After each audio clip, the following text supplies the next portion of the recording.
This is Pet Life Radio. Let's talk pets.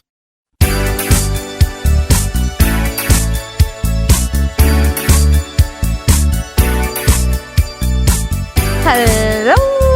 You're listening to Animal Party on Pet Life Radio, which means you're listening to me, Deborah Wolf. And I am calling in to the radio from British Columbia, Canada. And it is dark and cloudy, not really hot here. But I'm a sun worshiper. But the weather forecast is for hot, sunny weather coming up for 2 weeks. And we deserve it because we've had a dark and rainy June, what they call January around here. The rest of the country, though, to the east, is on fire. They're so hot. And heat waves and worries about that and telling people to get indoors and all that. So a lot of North America is struggling with the heat, and we're about to get it too. So you need to know what to do with your dogs when it's hot. You need to know what you do with your dogs when it's cold too. But if your dog's not used to the heat at all, don't walk him in the middle of the day when it's a hot day. Do it in the morning or the evening. If your dog's over 8 and it's a big dog, or over 10 and it's a little dog, don't walk it in the middle of the day. That's when most of the strokes happen. Most dogs who have strokes get them because they've overexerted during difficult weather, like hot peak times. So just do a morning walk or an evening walk. Don't be running around in the middle of the day. Another thing to remember is dogs are not beach goers. No, they're not. Wolves and coyotes don't hang out in the hot noon sun on a beach. It's not what they do. They're more of dusk and dawn travelers. So if you are taking your dog to the beach, you need to bring stuff. Water, lots of it in a bowl that won't spill. And shade, very important. And a good leash. And poop bags. Oh my goodness. I was at the beach because I love the beach. And I saw a lot of little dogs. Now, there's signs posted, no dogs allowed, April 15th to September 15th. And all the big dog people seem to respect that.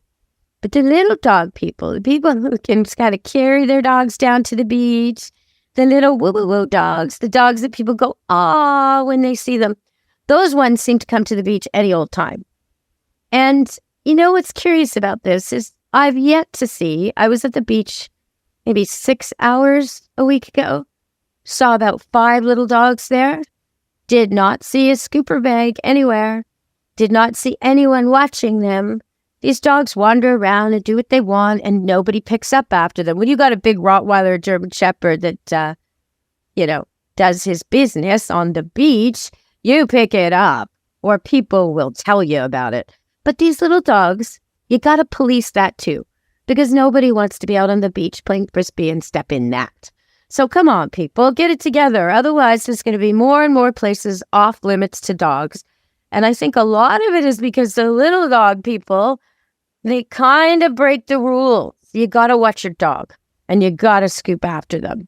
Yeah, that's a big problem for me because I go somewhere like the chiropractor. I'll give you a good example. 2 weeks ago, and it was a really hot, sunny day, and I'm waiting for my appointment, and I'm looking out the window. And what do I see? 2 dogs, windows down about 2 inches, 2 little Bichon type crosses, windows down a couple inches, but cars parked in the hot, hot sun, and it's there for almost an hour. I know, because I was there early for my appointment. I waited 20 minutes, and I had my appointment. When I left, dogs were still there. I feel that. I think to myself, I went back to the receptionist and said, hey, there's 2 dogs in the car. Do you know who those are? I think they're in trouble. They could get in trouble really quick. Oh, she'll be out soon, they said. I said, could you please let her know she shouldn't bring her dogs on hot days? Oh, yeah, okay, I'll tell her. And then I waited in my car to make sure they were okay. And I'm sitting there with a crisis of ethics. Do I leave them? What if something happens? I can't leave them. I've got a busy day. I'm supposed to be somewhere else. But I can't break into her car. That would be unreasonable. It's not that hot out, but it's not that cool out either. You know what? Don't take your dog with you if it's hot. Yeah, he thinks he wants to come for the car ride. He loves the car, but he does not love the car when the temperature rises to extremes in minutes while you're taking a little longer because the people in front of you are too slow at the store, or they don't have what you wanted, or something else happens that delays you, and now, your dogs are in distress. You went in, it was cloudy, now it's sunny, they're in trouble. So just don't do it. Just don't do it, or you might have someone like me breaking into your car. All right, everybody, we're going to go to break and come back and talk a little more about boxers who can't fly and Onyx, special dog I want to tell you about, and maybe some TLC show information. I have my own little TLC drama happening here at Camp Good Dog. All right, stay tuned on Animal Party, Pet Life Radio. Take a bite out of your competition. Advertise your business with an ad in Pet Life Radio podcasts and radio shows. There is no other pet-related media that is as large and reaches more pet parents and pet lovers than Pet Life Radio. With over 7 million monthly listeners, Pet Life Radio podcasts are available on all major podcast platforms. And our live radio stream goes out to over 250 million subscribers on iHeartRadio, Odyssey, TuneIn, and other streaming apps. For more information on how you can advertise on the #1 pet podcast and radio network, visit PetLifeRadio.com/advertise today. Let's Talk Pets on PetLifeRadio.com.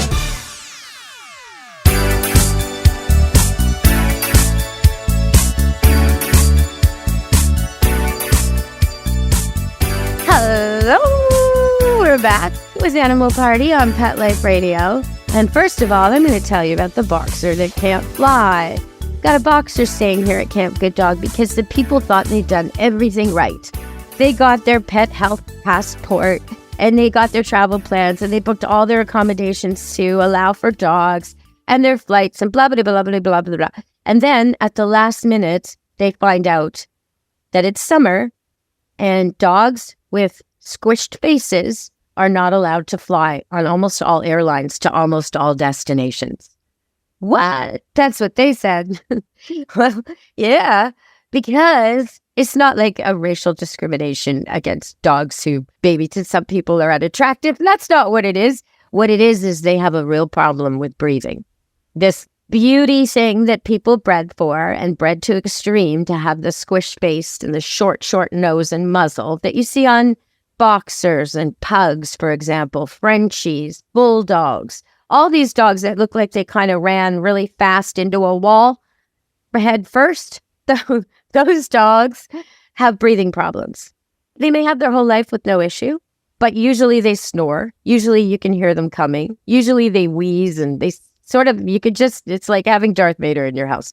So they do have breathing issues, which are really exacerbated when they fly. So the airline's actually doing you a favor. The fact that this boxer stayed home means he'll be alive when they get back. And if you try to break the rules and send one of these dogs on a plane, declaring it as a different breed or whatever, you are very much risking your dog. They really can't fly during hot weather. So if you've got a dog like that, be mindful. Plan your trips accordingly. And make sure that they're not going from someplace like Phoenix to LA in the summer, right? No. Even if you can find someone to fly them, it's not a good idea. Even if it's on the plane with you. I mean, it has to do with other things. It's medical and physical.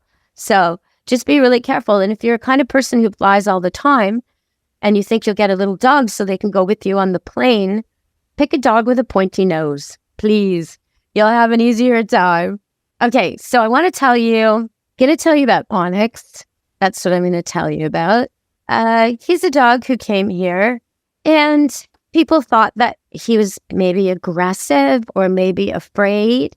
And really, the whole trick with Onyx is somewhere along the line, he got the idea confused that anyone pulling on his leash is meaning him harm. Okay, so if you pull on his leash, which is a natural thing to do when you see a dog, you want to put the leash on his collar and gently pull it and walk and go. This dog freaks out. He don't like it. He gets afraid. His eyes get all scared. He maybe looks like he might want to nip you. He looks like he might want to urinate. He looks very stressed. But you don't have to do that with him. You don't have to force him to do anything. The same dog, if you just look at him and talk in a happy voice, hello, how are you? Come this way. Let's go. No problem. You can pick up the leash. You can hold it on your baby finger. You can walk around. The dog will greet you, love you, jump on you.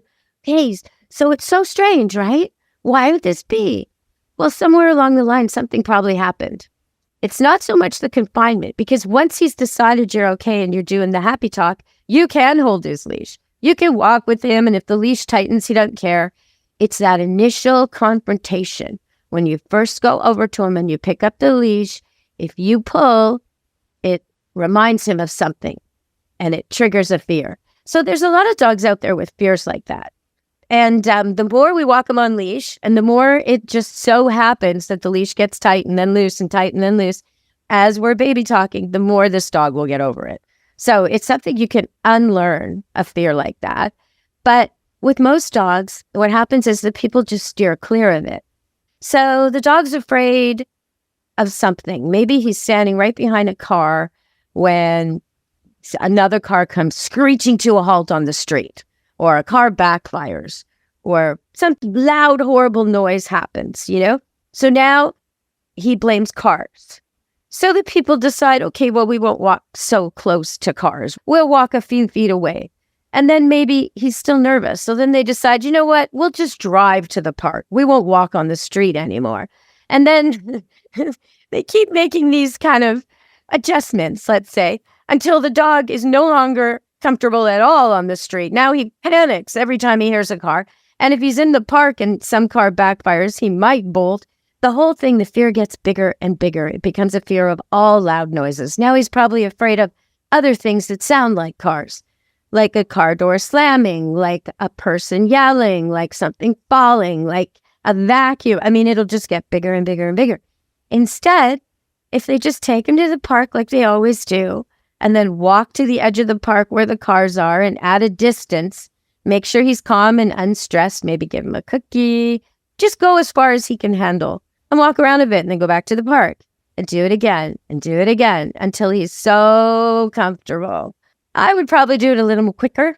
I would probably just take him on a walk, and be baby talking the whole way, and singing, and skipping, and keep him guessing, go the wrong way, go other ways, go around cars, make him just focused on the fun of the activity. If he's a ball dog, have a ball in my pocket, bounce it, let him grab it, switch balls, juggle a little bit. Just keep him focused on me and the happy walk, nothing to do with that fear. So that's how you desensitize a dog. You start where he can handle it, and you just make the fear vanish, because he learns, oh, that was just that car on that day. All these other cars have passed me and nothing happened. I was fine.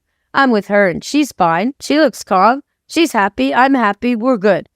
And that's how you deal with the fear. Okay, we're going to go to break and come back and talk about TLC. Yeah, that channel. I can't believe it's called the Learning Channel, because it certainly don't learn that much from it. But we'll be talking about the gossip, because there are pets on TLC.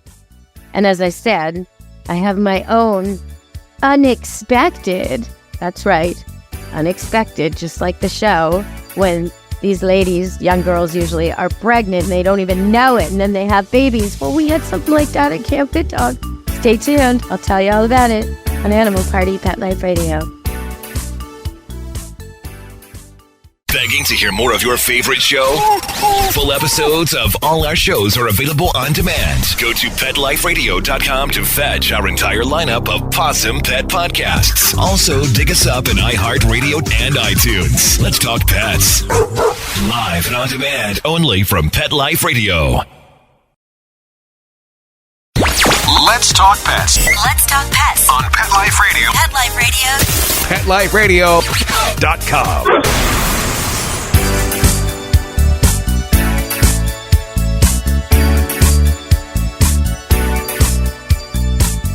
Hello, we're back on Animal Party Pet Life Radio, and I'm going to tell you about my own unexpected little scenario here. 2 dogs check in to my kennel. One's a blue heeler, and the other's a Kelpie. Those are both like border collies, medium-sized herding dogs from Australia. Very intense, very easy to work with for me. Need a lot of exercise, but super smart and just so well-behaved. Anyway. So these 2 come in, and they're all right. One's young, one's older, one's a boy, one's a girl. Well, don't think anything of it. They're doing very well. Well, they're here for a long stay, 6 weeks, and partway through the stay, she's starting to look a little chunky. Yeah, she is. Looks like a snake who swallowed a frog by the end of it. And I'm saying to the girls, I think she's pregnant. We all think she's pregnant. We're trying to call the owner. Is she pregnant? Well, no. Anyway, she was pregnant. Oh, yes. 8 puppies. So imagine that. Imagine if you take your 2 dogs to a boarding kennel and you're on your vacation and you get the call, hi, we're calling about your dogs. And you think, oh, no, are they okay? Well, yeah, they're okay. But when you come, I just want you to be prepared. You won't be collecting 2 dogs. You will be collecting 2 plus 8. 10 dogs. You now own 10 dogs. Congratulations. Smoke a cigar. So that's what happened to these people. And lucky for them, I know what I'm doing. And lucky for Mama Freya, I know what I'm doing. And all 8 puppies are doing just so well. So well. But I really wasn't going to breed dogs this year. I thought my puppy days were over. I have 2 golden doodles born last September, females, and they're so sweet. They're just beautiful dogs. They still got that puppy innocence, but they're trained and well behaved and ready to go. And so because they didn't get homes last year, first time ever, I decided not to breed dogs anymore. And then this little thing at my kennel shows up pregnant. So, okay, I guess I have these puppies until they come collect them. It is definitely a labor of love for me. And the strangest thing, these puppies came out. They don't even look like dogs. They look like somebody took a Jersey cow and crossed it with a panda bear. They are black and white Art Deco puppies. That's all I could say. So if you want to look at them, I've posted lots of pictures of them at Deb Wolf Pet Expert on Facebook and also Camp Good Dog Facebook. You can see the mom and the puppies. We took pictures of day 1, day 2, day 3, day 4. They were born last Tuesday night, very late. I was at a beach party and I came home and something wasn't right. Well, something was more than right, 8 times right. So that's what we're dealing with today. And since we're talking about TLC, I guess I'll just say something. I was flicking through the show, through that channel, trying to find one of these shows about the pregnant girl so I could talk about it on the air and figure out what they do on that show. And while I was doing that, I came across this other TLC show where the man and woman are from different countries, and he's contemplating moving to her country, which is in the Far East. They didn't say which country, unfortunately. But the 2 of them were having this conversation that I thought was outrageously inaccurate. They were talking about how they're not going to take Jojo, their dog, who looks like a miniature poodle, I would say, maybe a miniature poodle cross, little white fluffy thing. They're not going to take the dog because they're worried that if the dog were to test positive for rabies, it would be put down in Asia. Doesn't make no sense to me. First of all, if the dog tests positive for rabies anywhere, there's a big problem. And secondly, you can't fly without having rabies vaccines. And you can't travel to other countries without rabies vaccines. You're not supposed to have a dog at all without a rabies vaccine. They can get rabies from a squirrel, a raccoon, anything that jumps in your backyard. And don't think they won't. An animal with rabies does strange things. It's compelled to attack other animals. So any wildlife could give your dog rabies. So you really, really, really want to vaccinate for rabies. So I don't understand this. Your dog's vaccinated for rabies, so you can travel. You have the proof on you. There's not going to be an incident where someone thinks it has rabies and puts it down. This ignorance is astounding to me. So I just wanted to correct that perception in case any of my viewers have been watching the show. Makes no sense at all. So Tata, take Jojo with you. That's what I say. Get Jojo vaccinated and take Jojo back to your own country. You don't have to leave Jojo behind. That's nonsense. All right, everybody. That's so strange to hear that. 2 days ago, I was in traffic and I was not the driver. I was the passenger. And I was noticing something I'd not noticed before, because normally when I'm driving around alone and a big pickup truck pulls up next to me and there's some dog in the car, I usually smile at the dog or give my hello dog signal, which is you take your head and, okay, so I'll explain it like this. When men greet each other, they often nod, right? They just do a quick sort of masculine, quick nod. They put their chin down and up again. If they know a guy, but they don't know him that well and they just want to say hi or acknowledge you, they do that. Well, dogs have the same thing, only it's an upward motion. They do a quick nod up. So it's almost exposing their throat, almost like a friendly gesture of, hey man, I trust you. And so it's a quick nod up. So that's what I usually do. When I'm in traffic, I see a pit bull or a big mastiff or something leaning out of a car, and he's kind of giving me the eye. I give him the nod up, and he usually gives me the nod back. Sometimes he kind of grins at me. Sometimes he just turns around. I never get the aggressive reaction. But I was in a car driving. I was in the passenger seat, and there was a man next to me driving. And we pull up next to a truck at a red light with one of these really big pit bulls half hanging out the window. And it was really interesting to watch the dynamic. First, the pit bull looked at me from across the way, decided I was not a threat, too far away, female, whatever, didn't register with him. But then he looked down at the driver, the man, and he wanted eye contact. You could see he wanted eye contact. He's saying, should I mess with you? Are you messing with me? And this pit bull was really, really big and half leaning out the truck. And I made a comment about it. And as soon as I did, the driver sort of looked at it, hadn't seen it yet, and changed his posture, which, of course, the pit bull saw. And I was thinking about the angle. When you drive around like that in a big truck with your dog half hanging out, he is in a really dominant position over all the other drivers. He could jump down at someone, get them, if it was primitive situation and he were a wolf or a coyote or something ambushing prey, he could jump down and grab the throat and kill a person or a thing or an object or whatever. He could hunt something that way. So he's in a hunting position, an ambush position, an attack position, just by the way you're letting him ride in the truck. Now, this particular pit bull was all right. There was nothing to worry about. But if you have one that's a loose cannon, if you have any type of dog that's a little too aggressive, a little too barky, a little too territorial, doesn't have to be a pit bull, could be any breed, you don't want to let him hang out the window because you're just asking for trouble and you're letting him stalk people and intimidate people and try and make confrontations. I've seen it with I had a Rottweiler in my shuttle van one time, and we were driving through a really bad part of Vancouver, trying to get out of town back to camp with a bunch of camper dogs. And I was parked at a red light behind some cars, and there was a person kind of freaking out on the side of the road, screaming and yelling. And I saw this dog just key up on him. He picked him out of the crowd, and his eyes were looking at this man, and he started to slam his face against the window, barking and barking and barking, saliva coming down the window. I'm in the minivan thinking, oh my God, I hope these windows hold. Now, the man, who probably had issues too, saw this and came right up to my van and started raising his fists at the dog. And thank God the light changed. But sometimes road rage is not what you want when you have a big dog like that. So be careful, people. Things can happen. They can definitely happen on the road. Unpredictable things can happen. And you want your dogs to be well-mannered, good citizens. In that case, he was right. The dog picked this guy out of a whole group of people, some waiting for the light to change, and sidewalk crossers, passers-by, vendors. Picked this one guy out as a problem, and he was right. But and I was glad he was there to protect me should something happen. But you really don't want, if your dog has bad attitude and he kind of growls at people who crowd him on the couch or doesn't let you pick up his bowl of food, all these things, just like the fear of loud noises, if your dog is a bully and you think it's funny or you give into it, he will become more of a bully. It'll get worse and worse until probably they'll be nipping. So you really want to get a hold of that. If your dog's trying to take over the couch, kick him off.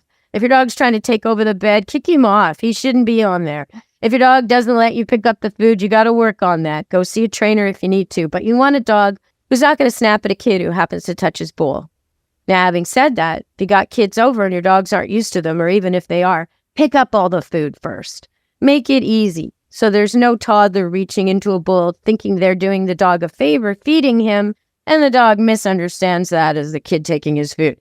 So be careful. Kids and dogs can make the best of friends, but they need to be watched, and dogs need to be taught, and kids need to be taught. So many times I've seen kids testing the patience of a dog they may not know on a hot day, and I just think, not all dogs are going to tolerate that. So if you've got a kid that loves dogs, make sure your kid knows how to approach, how to ask, how to put their hand out as a closed fist, palm down when they greet a dog, not to greet dogs that they that they don't know. All these things are so important. So important. I used to have this Rottweiler, and he was very well trained, hound dog Rottweiler, and I'd be at the dog park. And back then there was this children's series called Carl about a friendly Rottweiler that used to adopt, play with this kid, and the kid would climb out of the crib onto the dog's back, and they would go on adventures. And of course, the dog would return the kid to the crib before the mom came. And it was a picture book with no words. So loads of toddlers loved this book. And I'd be at this place called Trout Lake, which back then was an unofficial dog park. Now it's a dog park. And I'd be throwing for dogs, and toddlers would just come racing toward this Rottie Hound cross. Carl, which wasn't his name. And at first it was a little bit disturbing for him. So I just taught him they want to play fetch, bring them the ball. He would see a kid running toward him, and he'd look around, grab a ball, and run toward the kid, sit down, drop the ball, wait. And that's what you want. You want some response that suits the dog and is clear to everybody. I don't mean any harm. I'm good. Right? If the dog doesn't like kids, then you teach him to come to you and heel when kids approach. And you work on it so he gets more tolerant. Because kids are in the world. We've got to get along with them. And dogs are in the world. And the two are the best of friends when it's done properly. Okay, everybody. I've kind of run out of time. So I'm going to leave you until next week. Until then, from me, Deb Wolf, and Animal Party, and Pet Life Radio, be good to your animal. Let's Talk Pets every week on demand, only on PetLifeRadio.com.